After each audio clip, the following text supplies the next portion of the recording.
اگر میں پرسنلی اپنا اوپینین دوں اس پہ تو مجھے نہیں لگتا کہ اسٹوڈنٹ کے لیے کوئی بھی کسی بھی چیز کا امپیکٹ پڑتا ہے، بیکاز جس نے پڑھنا ہے وہ کسی بھی کنٹری میں کہیں پر بھی پڑھ سکتا ہے. بٹ لیکن سم ہاؤ اگر کئی جیسے پنجاب میں آلموسٹ سب کو کریز ہے کینیڈا جانے کا، تو کینیڈا کے لیے تھوڑا ڈیفیکلٹ ہو سکتا ہے. بٹ لیکن ہماری طرف سے کوئی ایسا کچھ نہیں ہے، کینیڈا کے ویزاز لگ رہے ہیں، بٹ لیکن کچھ گائیڈ لائنس کے اکارڈنگ ہی. تو ہم نے دیکھا کہ بھارت اور کینیڈا کے بیچ میں کافی دنوں سے تناؤ چل رہا ہے، کل یہ بڑھا بھی ہے. تو کیا اس کا اثر جو ویزا کنسلٹنٹ ہے، جو اسٹوڈنٹس ہیں جو کینیڈا جا رہی ہیں یا جائیں گی، ان پہ اثر پڑتا ہوا دیکھ رہی ہیں آپ نے سب چیزوں کا؟ ہاں جی، کیونکہ ہمارے پاس کافی کینیڈا کی پروفائلز آتی ہیں، لیکن جو بچے ہیں کافی نیگیٹو ہو رہے ہیں، کیونکہ آج کل بہت چل رہا ہے کینیڈا میں، ہے نا، GIC وغیرہ ڈبل ہو چکی ہے، تو کافی ہیں بچے نیگیٹو ہو رہے ہیں کینیڈا کی سائڈ سے. تو اب چل رہا ہے تھوڑا بہت ایشو، تو بچے ہیں مولڈ ہو جاتے ہیں دوسری کنٹری میں، جیسے یورپ ہے، UK ہے نا، تو یہ کافی دقت آ رہی ہے ابھی کینیڈا کے لیے. تو جو ابھی پولیٹیکل چینجز ہو رہے ہیں اس کی وجہ سے بھی اسٹوڈنٹس پہ اثر پڑے گا، آپ دیکھ رہی ہیں ان سب چیزوں کو، یا ٹھیک ہو جائے گا آنے والے ٹائم؟ مے بی ابھی تو تھوڑا بہت ہے، جیسے ورک بچوں کو نہیں مل رہا ہے، تھوڑے بہت ایشوز آ رہے ہیں بچوں کو، تو مے بی آگے جا کے یہ دقت نہیں آئے گی، ہے نا، بچوں کو تھوڑے چینجز وغیرہ. تو کینیڈا اور انڈیا کے بیچ میں جو کلیش چل رہا ہے، پولیٹیکل کلیش چل رہا ہے، اس سے کیا اثر دیکھ رہی ہیں اپنے آنے والے ٹائم پہ کینیڈا کو؟ میرے سارے فرینڈس کینیڈا میں رہتے ہیں اور میرا بھی سپنا ہے کہ میں بھی کینیڈا جاؤں، تو اس سب کی وجہ سے تھوڑا سا من میں ڈر ہے. بٹ جیسے ہماری کمپنی والے جن سے ہم ویزا لگوا رہے ہیں، انہوں نے ہمیں بتایا کہ اس میں ڈرنے والی بات نہیں ہے، کہ یہ ٹھیک ہو جاتا ہے تھوڑے ٹائم میں. بٹ پھر بھی جب بات آپ کی لائف کی ہو تو آپ تھوڑا بہت ڈر جاتے ہو. پولیٹیکل ہیپننگ سے کتنا کچھ ڈر ہے آپ کو لگ رہا ہے آنے والے ٹائم میں چیزیں دو دیش مل کے ٹھیک کر لیں گے تاکہ آپ کو دقت نہ ہو، آپ کے جیسے اسٹوڈنٹس کو دقت نہ آئے؟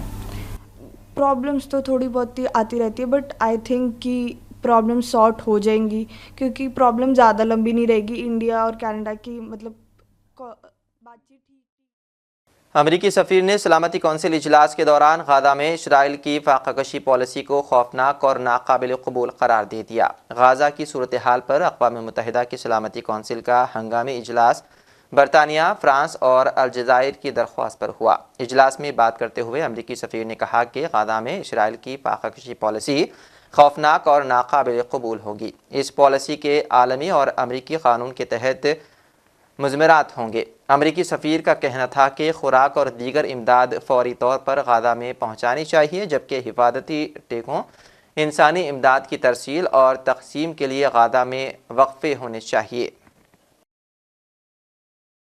اسرائیل کے لبنانی شہر نباتیہ کی میونسپل بلڈنگ پر حملے میں شہر کے میئر سمیت 16 افراد جاں بحق ہو گئے. اسرائیلی فوج نے گزشتہ روز نباتیہ شہر کے میونسپل بلڈنگ پر جنگی طیاروں سے حملہ کیا اور عمارت کو مکمل طور پر تباہ کر دیا، جس کے نتیجے میں 16 افراد جان سے چلے گئے. لبنانی حکام کے مطابق اسرائیلی حملے میں 50 سے زائد افراد زخمی بھی ہوئے ہیں، جنہیں طبی امداد کے لیے ریسکیو حکام نے اسپتال منتقل کیا.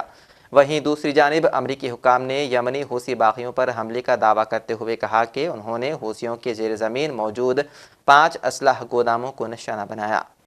اور وہیں اسرائیلی وزیر اعظم نے ایران کے اسرائیل پر حملوں کا جواب دینے کے لیے اپنی کارروائی کے دوران نشانہ بنانے کے لیے ایرانی اہداف کی منظوری دے دی.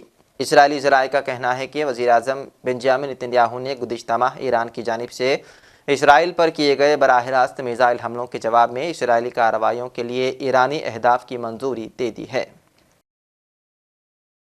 اور وہیں پاسداران انقلاب کے سابق سیکرٹری ابراہیم رستمی نے دعویٰ کیا ہے کہ ایران کے پاس ایٹمی ہتھیاروں سے بھی زیادہ طاقتور ہتھیار موجود ہیں.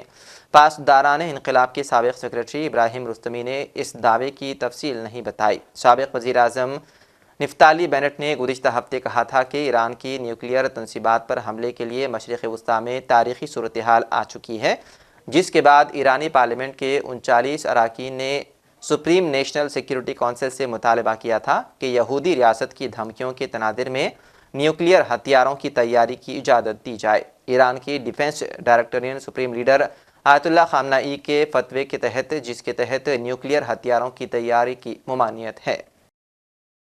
اقوام متحدہ نے آج جاری ایک رپورٹ میں کہا ہے کہ دنیا بھر میں 1 ارب سے زیادہ لوگ شدید غربت کی زندگی گزار رہے ہیں. ان متاثرہ افراد میں سے نصف سے زیادہ بچے ہیں. پیش ہے خاص رپورٹ. اقوام متحدہ نے آج جاری اپنی ایک رپورٹ میں کہا دنیا بھر میں 1 ارب سے زیادہ لوگ شدید غربت کی زندگی گزار رہے ہیں. ان متاثرہ افراد میں سے نصف سے زیادہ بچے ہیں. اقوام متحدہ کے ترقیاتی پروگرام UNDP نے Oxford poverty and human development initiative کے ساتھ مل کر تیار کردہ رپورٹ میں اس بات پر روشنی ڈالی ہے کہ جنگ زدہ ممالک میں غربت کی شرح 3 گنا زیادہ ہے، کیونکہ 2023 میں دوسری عالمی جنگ کے بعد دنیا بھر میں سب سے زیادہ تنازعات دیکھنے میں آئے۔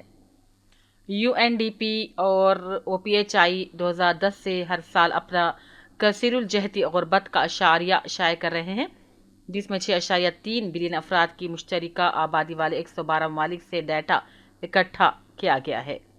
اس رپورٹ کی تیاری میں مناسب رہائش، صفائی، بجلی، کھانے پکانے کا ایندھن، غذائیت اور اسکول میں حاضری کی کمی جیسے اشارے استعمال کیے جاتے ہیں۔ UNDP میں شماریات کے اعلی افسر پانچون زونگ نے کہا، یہ رپورٹ ایک سنگین تصویر پیش کرتی ہے۔ 1.1 بلین لوگ کثیر جہتی غربت کا شکار ہیں، جن میں سے 455 ملین تنازعات کے سائے میں رہتے ہیں۔ زونگ نے بتایا، تصادم سے متاثر ممالک میں رہنے والے غریبوں کے لیے بنیادی ضروریات کے لیے جدوجہد کہیں سخت اور مایوس کن جنگ ہے۔ رپورٹ میں پچھلے سال کے نتائج کی بازگشت ہے، جس میں کہا گیا تھا کہ 110 ممالک میں 6.1 بلین افراد میں سے 1.1 بلین کو انتہائی کثیر الجہتی غربت کا سامنا ہے۔ اور رپورٹ سے پتہ چلتا ہے کہ 18 سال سے کم عمر کے تقریباً 584 ملین افراد انتہائی غربت کا سامنا کر رہے ہیں۔ یہ بھی پتہ چلتا ہے کہ دنیا کے قریب 23 افراد میں سے 83.2% سب سہارا افریقہ اور جنوبی ایشیا میں ہی بستے ہیں۔ بیورو رپورٹ، سیاست ٹی وی۔ اپنے 2 روزہ دورہ پاکستان کے اختتام کے بعد مرکزی وزیر خارجہ جے شنکر نے ایکس پر پاکستان کی بہترین مہمان نوازی کے لیے پاک وزیر اعظم اور حکومت کا شکریہ ادا کیا۔ SCO میٹنگ کے دوران شنکر نے فیملی فوٹو اپ کے لیے پوز بھی دیا تھا اور ہندوستان کی طرف سے اپنے ریمارکس بھی پیش کیے تھے۔ خطاب کے دوران جے شنکر نے دہشت گردی اور انتہا پسندی کے خلاف سخت بات کی اور SCO کے بنیادی اہداف کو اجاگر کیا۔ ہندوستان کے وزیر خارجہ نے SCO سے 3 برائیوں کا مقابلہ کرنے کے لیے سخت موقف اختیار کرنے کی اپیل کی ہے۔ صدر جمہوریہ دروپدی مرمو اپنے 3 ریاستی دورے کے حصے کے طور پر مالاوی پہنچے۔ ان کی آمد پر ان کا سرخ قالین پر استقبال کیا گیا۔ روایتی انداز میں مالاوی کے طریقے کے نغمے بھی مرمو کے استقبال کے لیے بجائے گئے۔ واضح رہے کہ مرمو افریقی ملک کے دوروں میں مصروف ہیں۔ اور آخر میں سرخیوں پر ایک اور نظر۔ انڈیا نے کینیڈا کی خود مختاری میں جارحانہ مداخلت کی۔ وزیر اعظم ٹروڈو کا انکوائری کمیشن میں بیان، کہا ہم لڑائی نہیں چاہتے۔ سلامتی کونسل میں غزہ پر میٹنگ، امریکی سفیر نے غزہ میں اسرائیل کی فاقہ کشی پالیسی کو ناقابل قبول دے دیا قرار۔ صہیونی بمباری میں شہید غزہ کے لوگوں کی نعشیں کتے کھا رہے ہیں، سربراہ ایمرجنسی سروسز کا انکشاف، نعشوں کی ناقابل شناخت حالت، اسرائیلی ظالمین نے حد پار کر دی۔ مرکزی وزیر خارجہ جے شنکر نے پاکستان کا بہترین مہمان نوازی کے لیے شکریہ کیا ادا۔ SCO میٹنگ سے 2 دن بعد ہندوستان پہنچے مرکزی وزیر۔ دنیا بھر میں 1 ارب سے زیادہ لوگ شدید غربت کی زندگی گزار رہے ہیں۔ اقوام متحدہ نے جاری کی رپورٹ، متاثرہ افراد میں سے نصف سے زیادہ بچے ہیں، کہا دنیا بدترین دور کا کر رہی ہے سامنا۔ اور اسرائیلی وزیر اعظم نے ایرانی اہداف کی دی منظوری، ایران کے پاس ایٹمی ہتھیاروں سے بھی زیادہ طاقتور ہتھیار موجود ہیں، پاسداران انقلاب کا دعویٰ۔ تو ناظرین، سیاست ٹی وی کے عالمی خبرنامے میں بس اتنا ہی۔ مزید اپڈیٹس کے لیے آپ بنے رہیے سیاست ٹی وی کے ساتھ۔ فی الحال مجھے دیں اجازت، خدا حافظ۔